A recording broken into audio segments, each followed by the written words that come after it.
Morning everyone, I hope you're all right today. It's a beautiful day so far, let's hope it stays that way. Just wanted to bring to your attention a case that took place in February, Valentine's Day 2015.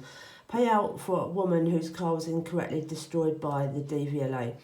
At this point, I would just like to mention that with regards to my case, I've had no reply from NSL for 5 days. I wrote them an email 5 days ago. I've been up there a few times before that and I've had no reply. So as far as I'm concerned, the vehicle should still be sitting there untouched, undamaged and unmoved to any other place within the compound.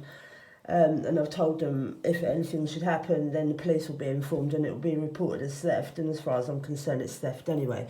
So if this is a test case, then I'm going to, read this out. And this should really serve as an example to them that they just can't do this to people and expect to get away with it.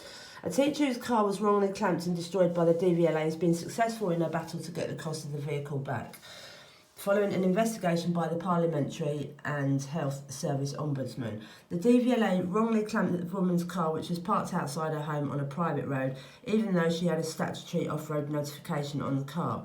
The woman was waiting until after Christmas to get her car repaired, once she had enough money to do so.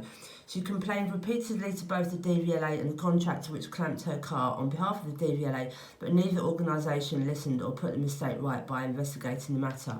Parliamentary and Health Service Ombudsman Julie Mellor said, "Our investigation found that the DVLA's contractors, and I believe at the time that would have been NSL, should not have clamped the car and the DVLA failed to resolve the mistake. This mistake caused this mother unnecessary distress. The DVLA and its contractors should have investigated the matter when the complainant first got in touch. Our investigation found that the DVLA did not make its appeal process clear to the complainant. Its complaint handling was poor and its explanations about why it clamped her car were inconsistent. Following the investigation, the DVLA apologised and paid the woman £1,000 for the value of the car it destroyed and £300 for the stress, inconvenience and frustration it caused. I don't think that's enough, to be honest. The DVLA gave its staff and contractors clear written information about the correct procedure to follow to resolve a problem. Our investigation found that because the mistake was not put right by the contractor or the DVLA, the mother felt forced to sign a disclaimer to give up her car as she could not afford the £100 release fee and the car was then destroyed." So this body, the Parliamentary and Health Service Ombudsman, investigate complaints about UK government departments. As far as I'm concerned, and I use that phrase a lot, this body, this organisation, this company, these crooked cowboys, whatever you want to call them, outfit, they are acting as if they can do what they like and they don't have to answer to anybody. To turn around and say we're just a payments line is not acceptable. For the DVLA to say it's not our problem, someone else has to deal with it, is unacceptable. So for 5 days I've had no reply. This, in my opinion, is a clear example that they cannot just go around taking people's cars without some kind of legal procedure taking place first.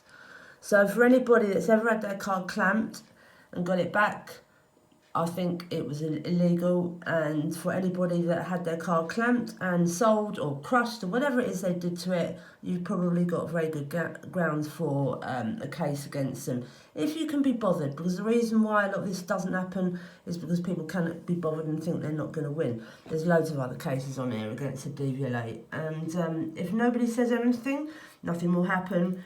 And what you allow will continue. Do have a lovely day and don't forget to slip, slap, slop.